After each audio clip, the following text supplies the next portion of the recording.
Fantasy football season is here, and I have some tips for you that'll help you win your fantasy football league. You're watching the MJ Take on Sports Fan Entertainment.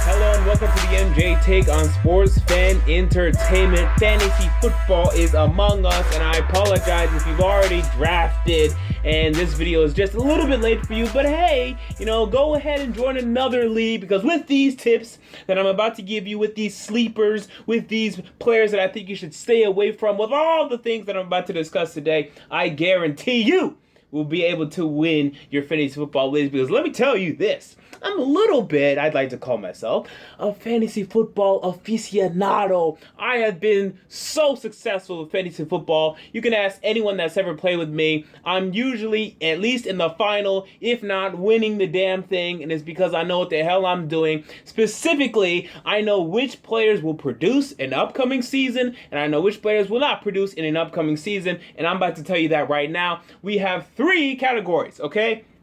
Number 1 is my hit list. These are players that I want. Okay, I want you, and I'm taking you earlier than a lot of people will because I want you that bad. Back in 2014, I had a fantasy team with Andrew Luck. That was the year he threw 40 touchdowns. With DeMarco Murray, that was the year he had 1,800 yards. With Jeremy Maclin, that was the year he broke out for 1,300 yards. And some other great fantasy players, because I identified these players before the season, and I said, these guys are about to have big years. This is the year to buy high. I am taking these players no matter what. So this is my hit list. I'm taking these players just a little bit earlier than everyone else will because I'm so high on these players. These aren't sleepers necessarily because these are pretty high rounds that I'm talking about here, but I want these guys. Let's talk about them. Number 1, it's Todd Gurley. Now, he's going pretty freaking high, okay? He's getting drafted about 5th in most drafts. Take him number 1. The guy is going to be a great fantasy player, maybe number 2, right? Because Antonio Brown,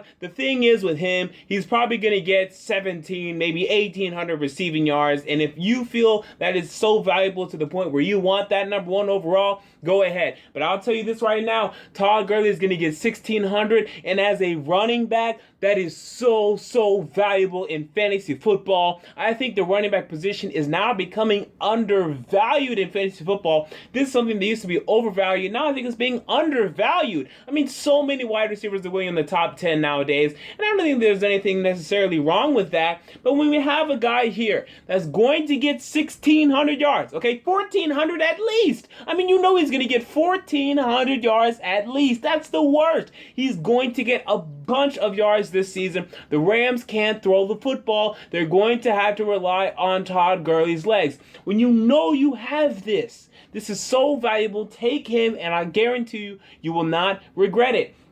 We move on to Ezekiel Elliott. Now, I was on the record. I didn't love the Ezekiel Elliott pick for the Dallas Cowboys because I didn't think he was going to give them that much more production than Derrick McFadden gave them last year, because Derrick McFadden gave them 1,000 yards and 250 carries, about that. And then Ezekiel Elliott's going to give them, I think, 1,300 on 300 carries. Okay, so your production, yes, it's more, but is it that much more? Is it worth the 4th overall pick in the draft? No. But is it worth the 4th overall pick in your fantasy football draft? Absolutely. Again, a guy that we know for sure he's going to get 1,200. He is. That's the absolute floor. And if you're telling me that is the floor, I'm interested in that floor. Give me Ezekiel Elliott high. I want him. Number 3, Lamar Miller. This guy's going in the 2nd round? Are you kidding me? Again, he's going to get at least 1,200 yards, guys. At least. That's the worst case scenario.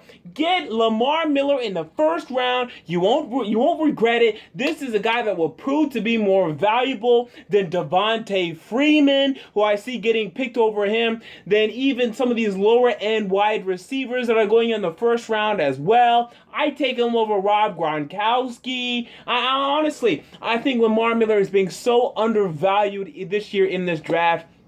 Take Lamar Miller. And we have some other ones. Jamaal Charles. The guy is getting drafted late in the second round. This is a guy that we know can be a top 5 fantasy player, top 3 fantasy player. Take Jamaal Charles in the early to mid-second. You won't regret it. Assuming he stays healthy, of course, but I want to assume that. I think he has one more good year left in him.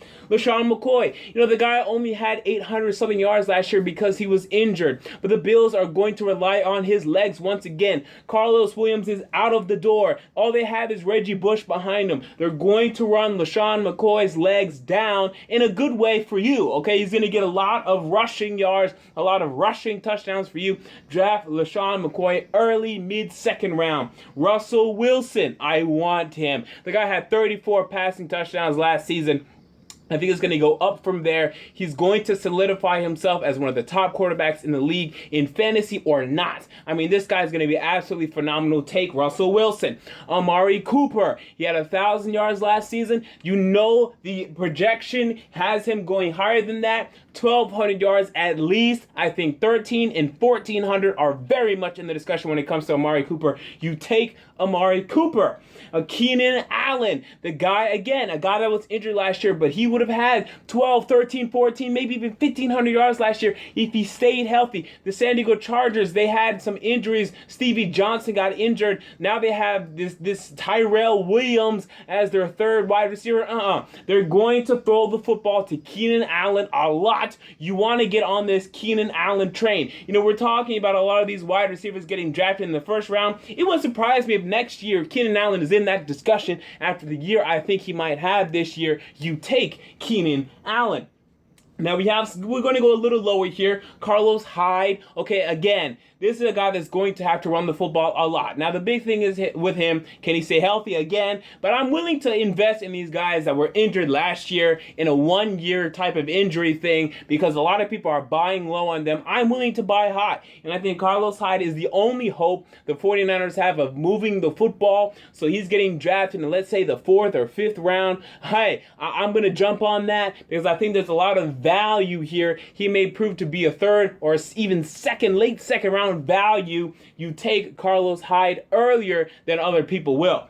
DeMarco Murray. Guys, he's going to run for at least 1,000 yards, and that is at the very least. Derrick Henry is not going to get that many carries, and that was evident by the last Tennessee Titans game against the Oakland Raiders in the preseason Week 3 game. DeMarco Murray is the workhorse back for this football team. 1,000 yards at least. I think 1,100 is very much in the discussion. You take DeMarco Murray. This is a guy that's getting taken, I think, in the 4th and even the 5th round. I think 3rd round, you take him. Honestly, I'm taking him in the 3rd round. I'm taking him. I know he's going to get the 1,000 yards from me. I want him. Get DeMarco Murray. Donte Moncrief. I think he may solidify himself as the number 1 wide receiver for the Indianapolis Colts this season. I want him. And finally, Blake Bortles. Guys, he put up a lot of fantasy points last year. I think he finished like 4th in fantasy points last year. Why is it going to go down? There's really no reason why. His defense got a little bit better, so maybe less would be required of him. But, he's still going to put up a lot of fantasy points this year. He's getting drafted at about the 9th or 10th best quarterback in fantasy. I say take him as the 6th or 7th, and you're going to be proud of that, and you're going to be happy with that. He's still going to run the football around like an idiot, and he's still going to give you a lot of fantasy points. I like Blake Bortles on my hit list. So now we have the buyer beware. You stay away from these guys. Now, if you want to draft him, okay, but I warned you up front, there's issues and problems with these guys. They're getting drafted way too high for me. Devonta Freeman. Again, the guy only had 4 yards per carry last season. The guy's getting drafted like 11th in ESPN fantasy. That's way too high. Tevin Coleman is going to get his fair share of carries this year in Atlanta. I don't see Devonta Freeman getting 1,000 yards again, and yet he's getting drafted that high. It's so absurd. Stay away from Devonta Freeman. I'm begging you. We also have Jordy Nelson. Okay, yes, the guy's a big target for Aaron Rodgers. Rodgers, but I don't think he's got enough play time and practice time this offseason, developing that rapport with Aaron Rodgers once again. I think the Packers have a bunch of weapons. Jared Abbrederis, Jeff Janis, they're improving. They're playing okay in preseason. They also added Jared Cook in free agency. I don't like the partition, and Jordy Nelson getting drafted 17th in ESPN, way too high. Okay, I mean, we're talking about a third rounder here. He's getting drafted in the second, early in the second, maybe even mid in the second. It's too high. Just stay away. Maybe if he's available in the mid-third, you can take him, but even then, I'm really not sure I'm taking him. Stay away from Jordy Nelson. It's too expensive. Doug Martin, he's too up and down every year in the NFL. He has an up year, he has a down year, and Charles Sims, the backup running back in Tampa Bay, is quite the talented player. It would not surprise me if he steals quite a significant amount of carries from Doug Martin this year. I would stay clear of Doug Martin where he's getting drafted second round. I think that's too high. So just steer clear of Doug Martin this year in fantasy football. Eddie Lacy, again, this guy's getting drafted really high. Higher than DeMarco Murray and Carlos Hyde. Why? He's not going to produce more than those guys. There's no reason why he's going to produce more than those guys. I'm going to steer a little clear from Eddie Lacy getting drafted a little too high for my liking. We also have Tajae Yeldon. I'm not a big fan of the split that they're running in Jacksonville at all. Chris Ivory, I think, is going to end up solidifying himself as the number one running back in Jacksonville. I don't think it's going to be very close. Steer clear, far and away from Tajae Yeldon this upcoming year. Julian Edelman. Okay, the Patriots added Martellus Bennett this year. Jimmy Garoppolo is going to start the first 4 games. I see a pretty big drop in production for Julian Edelman this year, getting drafted in the 3rd round. I don't think he's only going to prove to be worth the 5th or maybe even the 6th round. Way too high for me, Julian Edelman. We also have Golden Tate. And let me tell you right now, Marvin Jones is going to solidify himself as the number 1 wide receiver for the Detroit Lions this year. And I believe that Anquan Bolden will end up being the number 2 target for the Detroit Lions this year.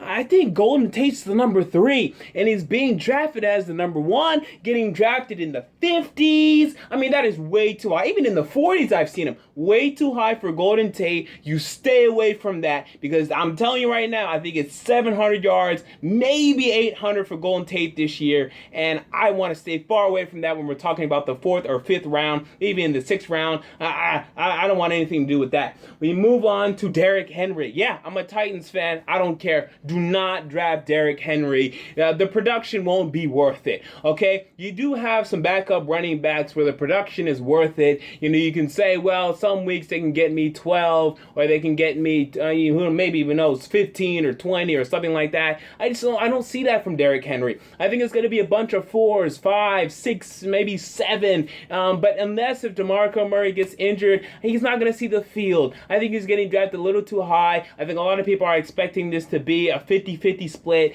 It's not going to be that. DeMarco Murray is the guy in Tennessee. I would just stay away from Derrick Henry. I honestly would. We also have Arian Foster. I mean, I talked about this in my Dolphins video. I don't expect much of anything from Arian Foster this year. The guy got 2.6 yards per carry last season. That is absolutely awful. Now he's playing for Miami. They're going to be behind in a lot of games. I just don't see much at all from Arian Foster this year. Getting drafted in the 80s. I wouldn't draft him in the 120s. And that's just being frank and honest with you. Stay far away from Arian Foster. And Tavon Austin, who continues to be one of the most overrated players to me in fantasy. He did finish like 23rd in ESPN fantasy points per game, but look at his production. It's 21, it's 4.